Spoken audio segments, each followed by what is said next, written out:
ശിഷ്യന്മാർ പറഞ്ഞു, അവനെ വിളിക്കുക. അങ്ങനെ ഉടനെ ശിഷ്യന്മാർ ഈ സഹോദരനെ ചെന്ന് വിളിച്ചു. ഉടനെ പുറകുപ്പായം ദൂരെയെറിഞ്ഞ് യേശുവിൽ കുതിച്ചെത്തിയെന്നാണ് വചനത്തിൽ എഴുതിയിരിക്കുക.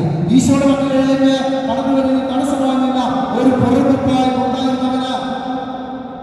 ഇന്ന് പ്രാർത്ഥനാ ജീവിതത്തിൽ വരാൻ പറ്റാത്ത വിധത്തില് നമ്മുടെ ജീവിതത്തിൽ നമ്മൾ ചില പുറകുപ്പായങ്ങളെ ധരിച്ചിട്ടാക്കിയിരിക്കുക. എന്നെ കുറിച്ച് മറ്റുള്ളവർ എന്ത് കണക്കൂട്ടും, ഞാൻ ഹല്ലേലൂയ പറഞ്ഞാല് എന്റെ അടുത്തിരിക്കുന്നവര്, എന്റെ മോന്, എന്റെ മോള്, എന്റെ ജീവിത പങ്കാളി എന്താ വിചാരിക്കുക? അവരെന്ത് വിചാരിച്ചിട്ട് കാര്യമില്ല, എന്റെ കർത്താവ് വിചാരിക്കുന്നതാണ്. പുറകുപ്പായം ദൂരെയെറിഞ്ഞ് കുതിച്ചാണ് യേശുവിനെത്തി. ഈശോ ചോദിച്ചു, ഞാൻ നിനക്ക് വേണ്ടി എന്ത് ചെയ്യണമെന്നാണ് നീ ആഗ്രഹിക്കുന്നത്?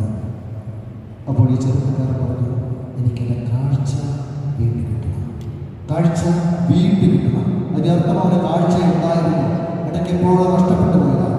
കർത്താവ് അവന് കാഴ്ച ശക്തി തിരിച്ചു നൽകുന്നത് കാണുന്നില്ല. അവന്റെ നിലവിളിയുടെ സ്വരം ഈശോ കേട്ടെങ്കിലും കേൾക്കാത്തതുപോലെ കടന്നുപോയി. അവന്റെ വിശ്വാസത്തെ അളക്കുന്നതിന് വേണ്ടിയിട്ടാണ് കടന്നുപോയത്, അല്ലാതെ ഈശോ കേൾക്കാത്തതുകൊണ്ടല്ല.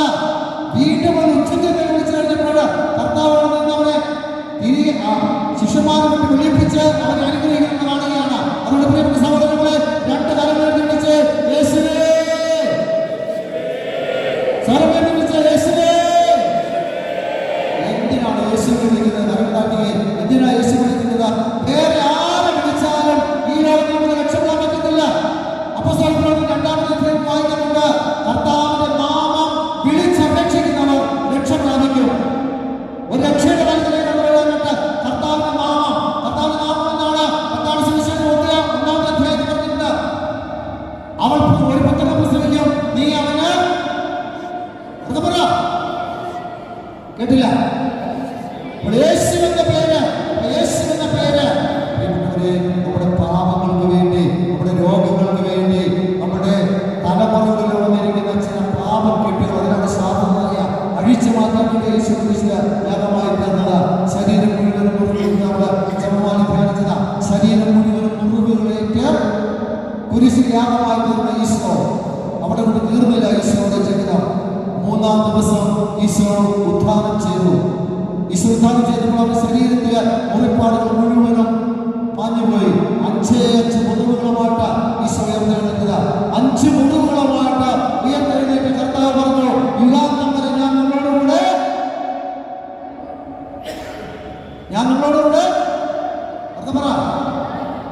പറ. ഈശോയുടെ 5 മുറിവുകൾ, അതാണ് തിരുമുറിവ് എന്ന് പറയുക. ആ തിരുമുറിവുകളിലൂടെയാണ് ഈശോ കൃപയെടുക്കുക. 2 കരങ്ങൾ ഈശോയുടെ മക്കളിലേക്ക് ഉയർത്തിക്കേ, 2 കരങ്ങൾ ഉയർത്തിക്കേ. കർത്താവിനെ നന്ദി പറഞ്ഞ ഒരിക്കലും കൂടി ഒന്ന് സ്തുതിച്ച്, നിങ്ങൾ വേറെ ഒന്നും പറയാൻ പറ്റുന്നില്ലെങ്കിൽ യേശുവേ എന്ന് ആവർത്തിച്ച് വിളിച്ചാൽ മതി. മക്കൾക്ക് ആവർത്തിച്ച് വിളിച്ചോ. ബുദ്ധിയുടെ മേൽ കർത്താവ് ഇടപെടും. പഠിക്കാനുള്ള കൃപ ലഭിക്കും, സൗഖ്യങ്ങൾ ലഭിക്കുന്ന സമയമാണ്. Hallelujah, hallelujah, hallelujah, hallelujah, hallelujah, hallelujah. ആരാധന, ആരാധന, ആരാധന, ആരാധന, ആരാധന, ആരാധന, ആരാധന, ആരാധന, ആരാധന, ആരാധന. പരിശുദ്ധമേ ദൈവമാതാവേ, അമ്മയുടെ വിമല ഹൃദയത്തിൻ്റെ മുമ്പിൽ മക്കളായി ഞങ്ങൾ ഓരോരുത്തരും പ്രാർത്ഥിക്കുന്നു. വചനത്തെ തിരിച്ചറിയുവാൻ, ഞങ്ങളൊക്കെ അഭിഷേകം പ്രാപിക്കുവാൻ, ഞങ്ങളൊക്കെ സൗഖ്യം പ്രാപിക്കുവാൻ, ഞങ്ങളൊക്കെ രക്ഷ പ്രാപിക്കുവാൻ പരിശുദ്ധമേ ദൈവമാതാവേ, മക്കളായ ഞങ്ങൾക്ക് വേണ്ടി മാധ്യസ്ഥം വഹിച്ച് പ്രാർത്ഥിക്കണമേ. സൂര്യനെ വസ്ത്രമായി ധരിച്ചവളേ, ചന്ദ്രനെ പാദപീഠമാക്കിയവൾ നീ, സാത്താന്റെ തലയെ തകർത്തവളേ, വാഴ്ത്തുന്നു അമ്മേ മാതാവേ. സൂര്യനെ വസ്ത്രമായി ധരിച്ചവളേ, ചന്ദ്രനെ പാദപീഠമാക്കിയവൾ നീ, സാത്താന്റെ തലയെ തകർത്തവളേ, വാഴ്ത്തുന്നു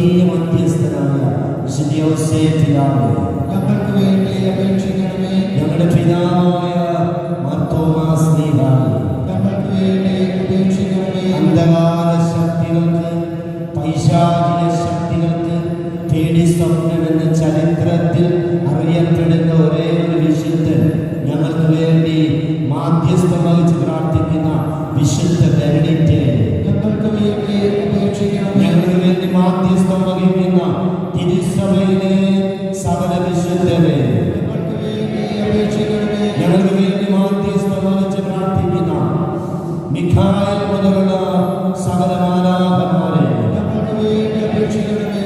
ഞങ്ങൾക്ക് വേണ്ടി പ്രാർത്ഥിക്കുന്ന ഞങ്ങളുടെ ഓരോരുത്തരുടെ കാവൽ മാലാഖമാരെ, ഞങ്ങൾക്ക് വേണ്ടി അപേക്ഷിക്കണമേ. പരിശുദ്ധ പരമാ ദിവ്യകാരുണ്യത്തിന് എന്നേരും ആരാധനയും സ്തുതിയും പുകഴ്ചയും ഉണ്ടായിരിക്കട്ടെ. നിത്യസ്തുതിക്ക് യോഗ്യനായ പരിശുദ്ധ പരമാ ദിവ്യകാരുണ്യ ഈശോയ്ക്ക് എന്നേരും ആരാധനയും സ്തുതിയും പുകഴ്ചയും ഉണ്ടായിരിക്കട്ടെ. യാത്രയിൽ നിന്ന് ഞങ്ങളുടെ ഓരോരുത്തരുടെ ജീവിതത്തിലേക്ക്, കുടുംബത്തിലേക്ക്, ഞങ്ങളുടെ എല്ലാ ജീവിത മേഖലകളിലേക്ക് അത്ഭുതകരമായിട്ടുള്ള അഭിഷേകവും കൃപയും സൗഖ്യവും വിടുതലും വിമോചനവും നൽകി ഞങ്ങളുടെ ജീവിതങ്ങളെ ധന്യമാക്കുന്ന പരിശുദ്ധപരമാ ദിവ്യകാരുണ്യേശ്വരി എന്നേരും ആരാധനയും സ്തുതിയും പുകഴ്ചയും ഉണ്ടായിരിക്കട്ടെ.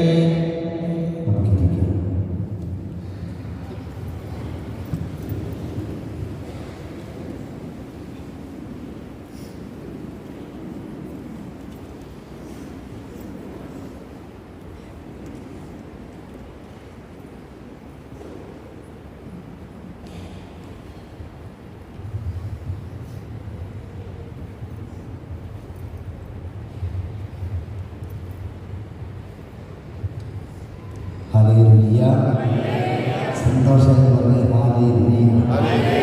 യേശുവേ നന്ദി, യേശുവേ സ്തോത്രം, യേശുവേ ആരാധന. സ്നേഹമുള്ളവരെ, പരിശുദ്ധനായ നമ്മുടെ കർത്താവിൻ്റെ തിരുമുമ്പിലിരുന്ന് നമ്മൾ ഓരോരുത്തരും ഇന്ന് രണ്ടാമത്തെ ദിവസം, മനുഷ്യൻ്റെ രണ്ടാം ദിനത്തിൽ നമ്മൾ ചിന്തിക്കാനായിട്ട് പോകുന്നത് എങ്ങനെയാണ് നമുക്കൊക്കെ വിമോചനം പ്രാപിക്കുന്നത്. വിമോചന ദൈവശാസ്ത്രമൊക്കെ നിങ്ങളൊക്കെ കേട്ടിട്ടുണ്ടായിരുന്നു. ദൈവശാസ്ത്രം പഠിച്ച അച്ഛന്മാരൊക്കെ ദൈവശാസ്ത്ര പഠന കാലഘട്ടങ്ങളിലൊക്കെ പഠിച്ചിട്ടുണ്ട്. എങ്ങനെയാണ് വിമോചനം പ്രാപിക്കാനായിട്ട് സാധിക്കുക?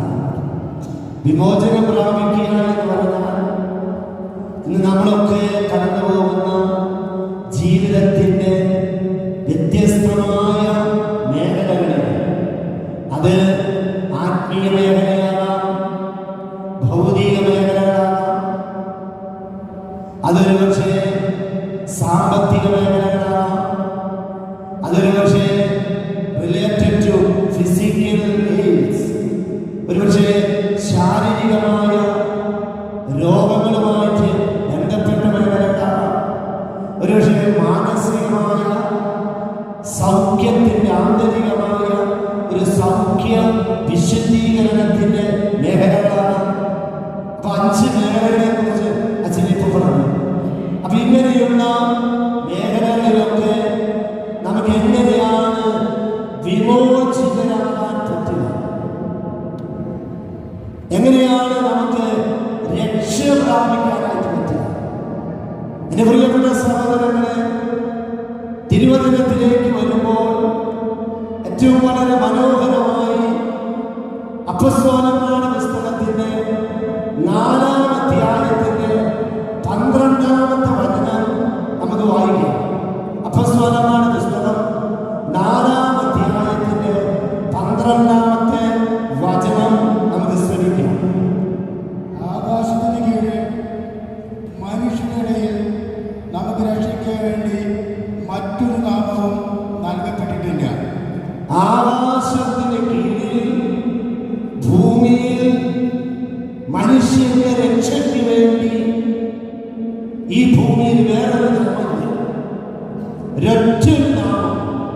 യേശുവാണ്.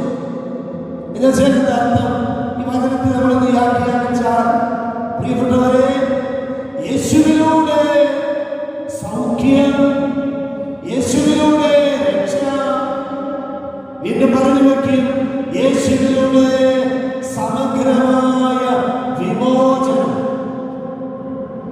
അപ്പൊ നമുക്കിന്ന് ഈ ദിവ്യകാരുണ്യ ഈശോയുടെ മുൻപിലിരുന്ന് എന്റെ പ്രിയപ്പെട്ട സഹോദരങ്ങളെ നമ്മൾ പ്രാർത്ഥിക്കുകയും വചനം സ്വീകരിക്കുകയും ചെയ്യുമ്പോൾ യേശുവിലൂടെ മാത്രമാണ് നമുക്ക് അനുഗ്രഹീതരായി തീരുവാൻ ഈ ഭൂമിയിൽ സാധ്യമാകുക എന്ന് തിരുവചനം പഠിപ്പിക്കുക. ഈ വചനത്തോട് ചേർന്ന് വായിക്കുന്നത് നല്ലതാണ്. ലൂക്കാ സുവിശേഷത്തിന്റെ 2-ാം അധ്യായത്തിന്റെ 10ഉം 11ഉം വചനം ഈ വായിച്ച വചനത്തിന്റെ ഒരു നമുക്ക് കരുത്ത് നൽകുന്ന, അല്ലെങ്കിൽ കൂടുതൽ വെളിപാട് നൽകുന്ന ഒരു വചനമാണ്. ലൂക്കായുടെ സുവിശേഷം 2-ാം അധ്യായം 10-11 തിരുവചനം. നമുക്ക് ശ്രദ്ധാപൂർവം നമുക്ക് ഈ വചനം ശ്രമിക്കാം. ദൂതൻ അവരോട് പറഞ്ഞു, ഭയപ്പെടേണ്ട. ദൂതൻ അവരോട് പറഞ്ഞു. നമുക്കറിയാം പശ്ചാത്തലം, പ്രിയപ്പെട്ടവരെ, നമുക്കറിയാം പശ്ചാത്തലം. ഉറങ്ങിക്കൊണ്ടിരുന്ന രാത്രിയിൽ ഉറങ്ങി വിശ്രമിച്ചുകൊണ്ടിരുന്ന പാവപ്പെട്ട ആട്ടിടയന്മാര് പകൽ മുഴുവനും ഈ ആടിന്റെ പിന്നാലെ നടന്ന് ഇവരെല്ലാം എന്താ പറയാ പുല്ല് നിൽക്കേണ്ട സ്ഥലത്തൊക്കെ കൊണ്ടുപോയി അവരെ തീറ്റി വെള്ളം കൊടുത്തു, കുട്ടിയിലാക്കി. ഇതാ അവരോടൊപ്പം തന്നെ ആ സൈഡിൽ തന്നെ രാത്രി കുറച്ച് സമയം ഉറങ്ങി വിശ്രമിക്കുന്ന ഒരു സമയമാണ്. ഈ സമയത്താണ് ദൈവത്തിന്റെ ദൂതൻ അവർക്ക് പ്രത്യക്ഷപ്പെടുന്നത്. ദൈവത്തിന്റെ ദൂതൻ പ്രത്യക്ഷപ്പെടുക എന്ന് പറഞ്ഞാൽ നമുക്കറിയാം, ഈ ദൂതൻ എന്താണ്? Representatives of the almighty God. സർവശക്തനായ ദൈവത്തിന്റെ പ്രതിനിധികളാണ് ഈ ദൂതന്മാർ. അതൊക്കെ നമുക്കറിയാവുന്നതാണ്. അപ്പോൾ ദൂതൻ അവിടെ നിൽക്കുക എന്ന് പറഞ്ഞാൽ ദൈവമാണ് ദൂതന്മാരിലൂടെ സംസാരിക്കുക. അവിടെ ദൈവമാണ് നിൽക്കുന്നത്. അപ്പോൾ ദൂതൻ ഇതാ ഈ ആട്ടിടയന്മാരോട് വലിയൊരു ദൂത് നൽകുകയാണ്. അതാണ് പശ്ചാത്തലം. ദൂതൻ അവരോട് പറഞ്ഞു, ഭയപ്പെടേണ്ട. വായിക്കാം. ഇതാ സകല ജനത്തിനു വേണ്ടിയുള്ള വലിയ സന്തോഷത്തിന്റെ, സകല ജനത്തിനു വേണ്ടിയുള്ള, ഈ ഭൂമിയിൽ 800 കോടി ജനമുണ്ടെന്നാണ് കണക്ക്. 700-900 ചില്ലാനം. നമ്മളതിന്റെ റൗണ്ടായിട്ട് പറയുന്നത് 800 കോടി ജനമുണ്ട് ഈ ഭൂമിയിൽ. പ്രിയപ്പെട്ടവരെ, അതിന് പല മതസ്ഥരുണ്ട്, ജാതികളുണ്ട്, വർഗങ്ങളുണ്ട്. അപ്പൊ ഈ ഭൂമിയിലുള്ള കർത്താവിന്റെ വചനങ്ങൾ ശ്രദ്ധിക്കണം. സകല ജനത്തിനും വേണ്ടി, ഒരു വിഭാഗത്തിന് വേണ്ടിയാണ്. ഇത് അത്തോടെയുള്ള സഹോദരൻ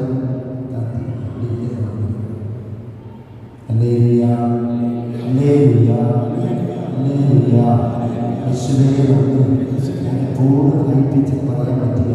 ബാക്കി പറഞ്ഞു അതനുസരിച്ച് സൗണ്ടൊന്ന് ശരിയാക്കിയത്. കേൾക്കുന്നില്ല, പുറകിലേക്കില്ലേ? എന്തോ തിരിയുന്നില്ല, പുറകോട്ട് തിരിയുന്നില്ല. ശബ്ദമൊന്ന് ക്രമീകരിച്ചാലേ ഗുണമുള്ളൂ. ശബ്ദം ക്രമീകരിച്ചാലേ ഗുണമുള്ളൂ. ശബ്ദം മുഴക്കമാണോ മനസ്സിലാകുന്നില്ല, വ്യക്തത കിട്ടുന്നില്ല. അപ്പോ നമ്മൾ പറഞ്ഞു വെച്ചത്, ദൂതന്മാര് ഇത് ദൈവസ്വരം ഒരു കേൾക്കുകയാണ്. അവരോട് പറഞ്ഞ കാര്യമാണ്, ഈ ഭൂമിയിലെ സകല ജനത്തിനും ജാതിക്കും വർഗത്തിനും എല്ലാവർക്കും വേണ്ടിയുള്ള സന്തോഷത്തിന്റെ വലിയൊരു സന്തോഷ വാർത്ത ഞാൻ നിങ്ങളെ അറിയിക്കുകയാണ്. എന്താണ്? ഈ ഭൂമിയിലുള്ള സകല ജനത്തിനും വേണ്ടിയുള്ള, എല്ലാ ജാതി മത വ്യത്യാസമില്ലാതെ സകല മനുഷ്യർക്കും വേണ്ടിയുള്ള സന്തോഷത്തിന്റെ സദ്വാർത്ത എന്താണ്? നമുക്ക് വായിക്കാം.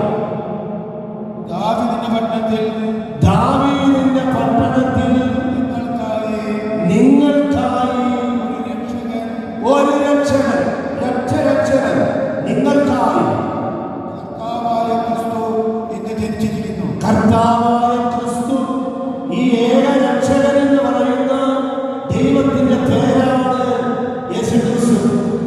പ്രിയപ്പെട്ടവരെ, നോക്കിക്കേ, സകല ജഗത്തിനു വേണ്ടിയുള്ള സന്തോഷത്തിന്റെ സദ്വാർത്ത നിങ്ങൾക്കായി ഈ ഭൂമിയിലുള്ള 800 കോടി ജനത്തിനു വേണ്ടിയുള്ള ഒരു വലിയ വാർത്ത എന്ന് പറയുന്നത്, ഒരു രക്ഷകൻ നിങ്ങൾക്കായി ഇന്ന് ജനിച്ചിരിക്കുന്നു.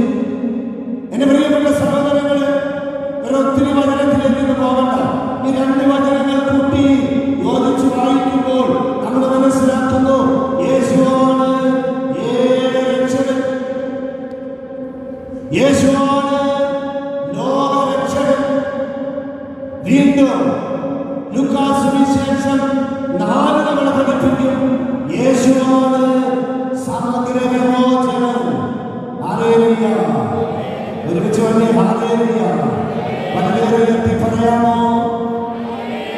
എല്ലാവരും ചേർന്ന് പറയാമോ? അക്കോട് സമയത്തി പറയാമോ? വളരെ വീശി പറയാമോ? ഒരിക്കൽ കൂടെ സ്നേഹമുള്ളവരെ,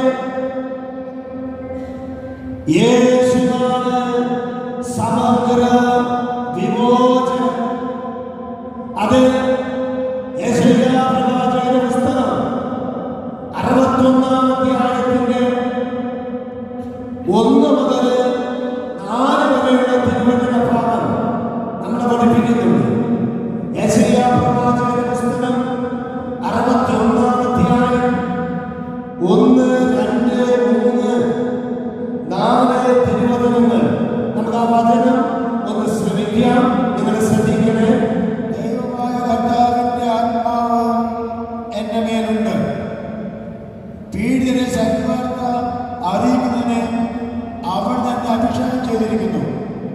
ഹൃദയം നുറുങ്ങുന്നവരെ ആസ്വദിപ്പിക്കാനും, തടവുകാർക്ക് മോചനവും ബന്ധിതർക്ക് സ്വാതന്ത്ര്യവും പ്രഖ്യാപിക്കാനും, കർത്താവിന്റെ കൃപാവത്സരവും നമ്മുടെ ദൈവത്തിന്റെ പ്രതികാര ദിനവും പ്രഘോഷിക്കാനും, വിലപിക്കുന്നവർക്ക് സമാശ്വാസം നൽകുവാനും എന്നെ അയച്ചിരിക്കുന്നു. സിയോനിൽ പ്രിയപ്പെട്ടവരെ, നമ്മൾ ഇപ്പോൾ കേട്ട തിരുവചന ഭാഗം നമ്മളൊരു ഫീഡ്ബാക്ക് പറഞ്ഞത് പുറകിലേക്ക് ഒന്നും തിരിയുന്നില്ല. നമുക്ക് അടുത്ത വർഷമെങ്കിൽ ഈ കൺവെൻഷൻ ഒരു ഗ്രൗണ്ടിൽ വെച്ച് ദേശത്തെ മുഴുവൻ ഒരുമിപ്പിച്ച് കൊടുക്കാൻ വീണ്ടും ഇതാക്കുന്നത് അതിന് വലിയൊരു സത്യത്തിൽ ഒരു 27 ഏരിയയിൽ നമ്മൾ ഇത്രയും സഭാവിഭാഗങ്ങളുണ്ട്. വലിയ കത്തോലിക്ക സഭയുടെ എന്താ പറയുക, പവർ സ്റ്റേഷനുകൾ എന്ന് പറയും. അലങ്കര സഭ, ലാറ്റിൻ സഭ, സീറോ മലബാർ സഭ, ഇവിടെയൊക്കെ ഒരു വമ്പൻ കൺവെൻഷൻ ഗ്രൗണ്ടിൽ രൂപപ്പെടുത്തണം. ഒരു 50,000 പേരെ ഏരിയയിൽ നമുക്ക് കൂട്ടാൻ പറ്റും. 3 കൂട്ടിൽ കൂടണമെന്നുണ്ട്. എന്നിട്ട് ഈ ദേശത്തൊക്കെ പ്രത്യേകിച്ച് ഏരിയയിലൊക്കെ വേണം. അതിൽ കൺവെൻഷൻ ഈ ഏരിയ വേണം. ഞാൻ പറയുന്നത് മനസ്സിലാകുന്നതിന് കരുതുന്നു. അതിൻ്റെ അർത്ഥത്തിലാണ് ഞാൻ പറയുന്നത്. ഒരു കൺവെൻഷൻ വഴി എന്തുമാത്രം വചനമാണ് പ്രിയപ്പെട്ടവരെ അവിടെ വിതരണം ചെയ്യുന്നത്, ഇതുമാത്രം ഡെലിവറൻസാണ് നടക്കുന്നത്. ഞാനിപ്പോഴും ഓർക്കുകയാണെങ്കിൽ വാടകറ്റ ഭാഗത്ത് ഒരു 8-9 വർഷങ്ങൾക്ക് മുമ്പ് ഒരു കൺവെൻഷൻ ചെയ്തു. ആ കൺവെൻഷൻ കഴിഞ്ഞ് ഞങ്ങൾ തോന്നുന്നു യേശുക്രിസ്തുവിലൂടെ നമുക്ക് വിമോചനമുണ്ട്. യേശുക്രിസ്തുവിലൂടെ എൻ്റെ പ്രിയപ്പെട്ട സഹോദരങ്ങളെ നമുക്ക് സ്വാതന്ത്ര്യമുണ്ട്. അപ്പൊ അതുകൊണ്ട് നിങ്ങളിവിടെ ഇരിക്കുമ്പോൾ ഒരു പക്ഷേ പുറകിലിരിക്കുന്ന സഹോദരങ്ങളെ, നിങ്ങൾ ഇവിടെ നിന്ന് പറയുന്നത് അതിന്റെ പൂർണ്ണതയെ നിങ്ങൾ കേട്ടില്ലെങ്കിലും നിങ്ങളിവിടെ ഈശോയിലേക്ക് നോക്കണം. ദിവ്യനാഥന്റെ ഈശോ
ബോംബെയിൽ നിന്ന്, രാജസ്ഥാനിൽ നിന്ന്, കർണാടകയിൽ നിന്ന്, ഗോവയിൽ നിന്ന് ഒക്കെ നമ്മുടെ ധ്യാന കേന്ദ്രത്തിന് അൽമായയുടെ ധ്യാനങ്ങളിൽ, സാധാരണ ധ്യാനങ്ങളിൽ ആളുകൾ വരുന്നുണ്ട്. പ്രിയപ്പെട്ടവരെ, അപ്പോ ഇന്നലെ ധ്യാനത്തിലുണ്ടായിരുന്നവരോടും ഇതുപോലെ തന്നെ അച്ഛൻ പറഞ്ഞു, സഹോദരങ്ങളെ, യേശുക്രിസ്തു ഇന്നും ജീവിക്കുന്നു. Hallelujah, hallelujah, hallelujah. സഹോദരങ്ങളെ, അപ്പോൾ നമ്മൾ പങ്കുവച്ചുകൊണ്ടിരുന്ന വചനഭാഗം യെശയ്യാ പ്രവാചകന്റെ പുസ്തകം 61-ന്റെ 1 മുതൽ 4 വരെയുള്ള തിരുവചനമായിരുന്നു. ഈ 4 വരെയുള്ള തിരുവചനം നൂറ്റാണ്ടുകൾക്ക് മുമ്പ് ദൈവം തമ്പുരാൻ വാഗ്ദാനം ചെയ്ത രക്ഷകനെ കുറിച്ചുള്ള, വരാനിരിക്കുന്ന രക്ഷകനെ കുറിച്ചുള്ള ഒരു വലിയ സന്തോഷകരമായ വാർത്തയാണ് ഈ യെശയ്യാ 61-ന്റെ 1-4 നമ്മൾ വായിച്ചു കേട്ടത്. വരാനിരിക്കുന്ന രക്ഷകൻ, ആദ്യ മാതാപിതാക്കൾ പാപം ചെയ്ത് വന്നപ്പോൾ ദൈവമായ കർത്താവ് ഒരു രക്ഷകനെ വാഗ്ദാനം ചെയ്തു. അവനിലൂടെ പാപമോചനം, അവനിലൂടെ ശാപമോചനം, അവനിലൂടെ സമഗ്ര വിമോചനത്തിന്റെ വലിയ ഒരു സത്യമായ ന്യൂസ്, വാർത്ത എന്റെ പ്രിയപ്പെട്ട സഹോദരങ്ങളെ പറഞ്ഞു വെച്ചതാണ് യെശയ്യാ പ്രവാചകന്റെ പുസ്തകത്തിൽ നമ്മൾ വായിച്ചിട്ടുണ്ട്. ഇത് പൂർത്തിയാകുന്നത് ലൂക്കാ സുവിശേഷത്തിന്റെ 4-ാം അധ്യായത്തിന്റെ 18-ാമത്തെ തിരുവചനത്തിലാണ്. വിശുദ്ധ ലൂക്കായുടെ സുവിശേഷം 4-ാം അധ്യായത്തിന്റെ 18-ാമത്തെ വചനം നമുക്ക് ശ്രമിക്കാം.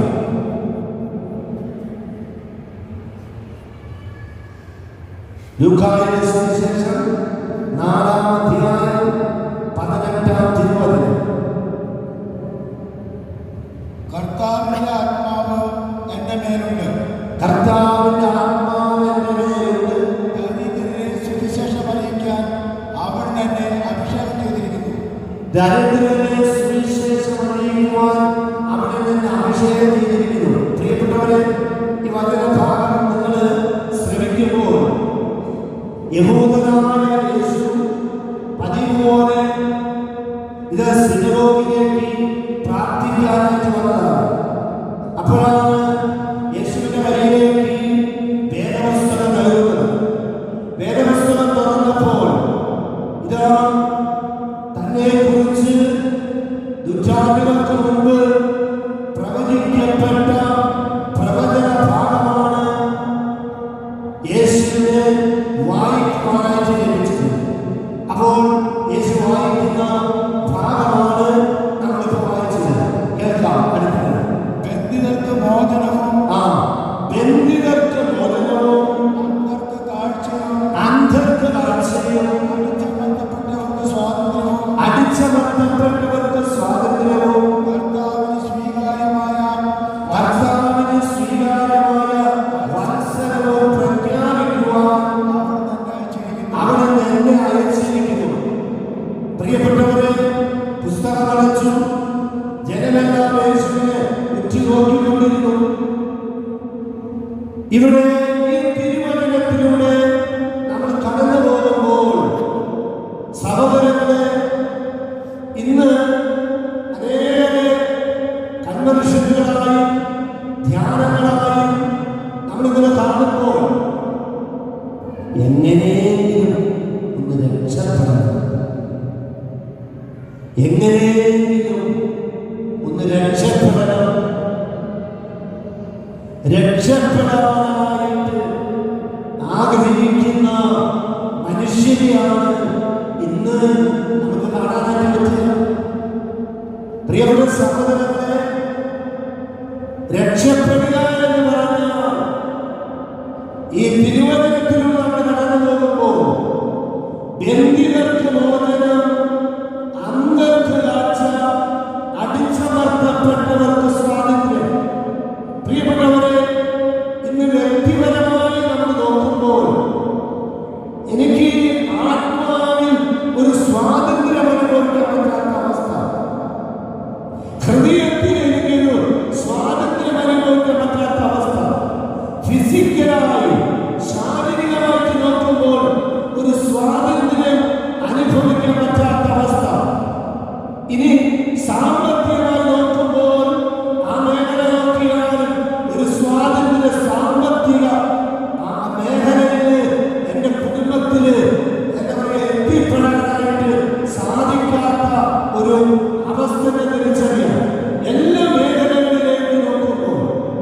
ബന്ധിക്കപ്പെട്ട് കിടക്കുന്ന ഒരവസ്ഥ ഞാൻ തിരിച്ചറിയുകയാണ്. പ്രിയപ്പെട്ടവരെ, ഇവിടെയാണ് നാം തിരിച്ചറിയുക, യേശുവിലൂടെയാണ് നമുക്ക് ഇന്ന് സമഗ്രമായ വിമോചനം. യേശു, Jesus Christ is the soul liberator of the world. നേരത്തെ പറഞ്ഞ Jesus Christ is the soul liberator of the human race. മാനവരാശിയുടെ മുഴുവന്റെ സമഗ്രമായ വിമോചകൻ യേശു മാത്രമാണ്. യേശു മാത്രമാണ്. യേശുവിലൂടെ മാത്രമാണ് ഈ വിമോചനം, ഈ രക്ഷ, ഈ സൗഖ്യം, ഈ വിടുതൽ എല്ലാം സംഭവിക്കുന്നത് എന്ന് കർത്താവിന്റെ തിരുവചനം എന്റെ പ്രിയപ്പെട്ട സഹോദരങ്ങളെ നമ്മളെ പഠിപ്പിക്കുകയാണ്. അപ്പൊ നമ്മുടെ ദൈവം എത്ര ശക്തനായ ദൈവം, നമ്മുടെ കർത്താവ് എത്ര ശക്തനായ ഒരു കർത്താവാണ് പ്രിയപ്പെട്ടവരെ. അപ്പൊ നമ്മൾ മനസ്സിലാക്കുന്നു, നമ്മുടെ ഭാവനയ്ക്കും ദൈവം നമുക്ക് തന്ന ഈ കൊച്ചു ബുദ്ധി, ഈ ബുദ്ധിക്കും ഭാവനയ്ക്കും അപ്പുറമാണ് യേശു എന്നുള്ളത് ദൈവം. യേശു എന്നുള്ളത് ദൈവം. ആ ദൈവത്തിന്റെ ശക്തി തിരിച്ചറിയാം, അവരുടെ വ്യക്തിപരമായ ഇടപെടൽ തിരിച്ചറിയാം. നമ്മൾ ഓരോരുത്തരും അതിലൂടെ വിമോചനത്തിലേക്ക്, രക്ഷയിലേക്ക് കടന്ന് വരാനാണ് ദൈവം ആഗ്രഹിക്കുന്നത്. Hallelujah, hallelujah. യേശുവേ നന്ദി, യേശുവേ സ്തോത്രം.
കരങ്ങൾ യാചനയോടെ പിടിച്ച് പ്രിയപ്പെട്ട സഹോദരങ്ങളെ, നമ്മുടെ കർത്താവിൻ്റെ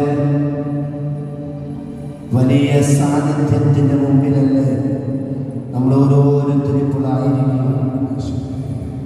മത്തായി സുവിശേഷത്തിൻ്റെ 11-ാം അധ്യായത്തിൻ്റെ 28-ാമത്തെ വചനത്തിൽ യേശു പറഞ്ഞു, അധ്വാനിക്കുന്നവരും ഭാരം വഹിക്കുന്നവരുമായ നിങ്ങളെല്ലാവരും എൻ്റെ അടുക്കൽ വരുവിൻ, ഞാൻ നിങ്ങളെ ആശ്വസിപ്പിക്കാം. എൻ്റെ പ്രിയപ്പെട്ട സഹോദരങ്ങളെ, കർത്താവിൽ നമ്മൾ ഓരോരുത്തരെയും വിളിക്കുന്നു തൻ്റെ ആശ്വാസം നൽകുവാൻ, പാപമോചനം നൽകുവാൻ. ദൈവമേ, ഓരോ മകനും കർത്താവിൻ്റെ മക്കളിലേക്ക് നിങ്ങളുടെ ജീവിതത്തിൻ്റെ എല്ലാ മേഖലകളും കുടുംബത്തിലൂടെ നിങ്ങൾ കടന്നു പോകുന്ന എല്ലാ സാഹചര്യങ്ങളും, നിങ്ങൾ കടന്നു പോകുന്ന എല്ലാ പ്രതിസന്ധികളെ എന്റെ പ്രിയപ്പെട്ടവരെ കർത്താവിന് മുമ്പിലേക്ക് ഒന്ന് വെച്ചു കൊടുത്തേ. എല്ലാം സമർപ്പിക്കട്ടെ. എന്റെ പാപമേഖലകളെ കർത്താവിന് മുമ്പിലേക്ക് സമർപ്പിക്കാം. വ്യക്തിപരമായ പാപമേഖലകളെ, കുടുംബത്തിന്റെ പാപമേഖലകളെ, തലമുറകളിലൂടെ കടന്നു വരുന്ന പാപമേഖലകളെ, എല്ലാ ദുശീലങ്ങളെ, തടക്കദോഷങ്ങളെ, ആസക്തികളെ, അടിമത്ത സ്വാധീനങ്ങളെ, മദ്യത്തിന്റെ ലഹരിയുടെ സകലമായ ദുശീലങ്ങളെ കർത്താവിന്റെ മുമ്പിലേക്ക് നമുക്കിപ്പോൾ സമർപ്പിക്കാം. എല്ലാ മക്കളും പ്രാർത്ഥിക്കാം. കർത്താവേ, പാപത്തിൽ നിന്നൊരു വിടുതൽ നൽകണമേ. പാപം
പ്രിയപ്പെട്ടവരെ, കർത്താവ് നമുക്ക് നൽകിയ പരസ്യ ദർശനത്തെ ഓർത്ത് കർത്താവിൻ്റെ തിരുമുമ്പിൽ നമുക്ക് ഇപ്പോൾ ഈ സമയം കരങ്ങളെ രണ്ട് ഒരിക്കൽ കൂടി ഉയർത്തി നിങ്ങൾ പ്രാർത്ഥിക്കണം.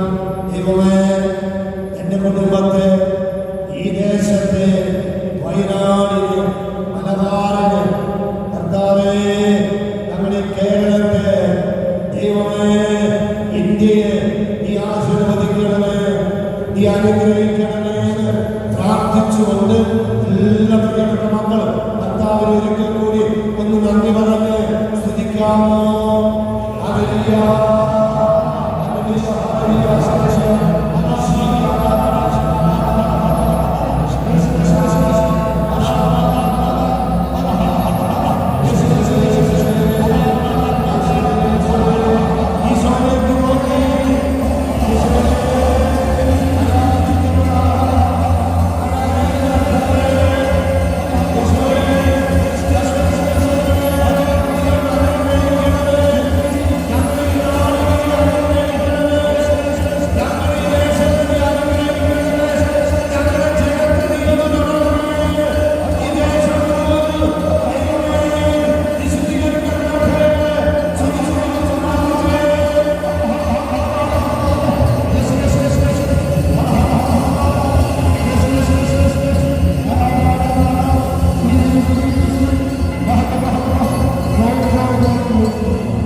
കരങ്ങൾ കൂപ്പി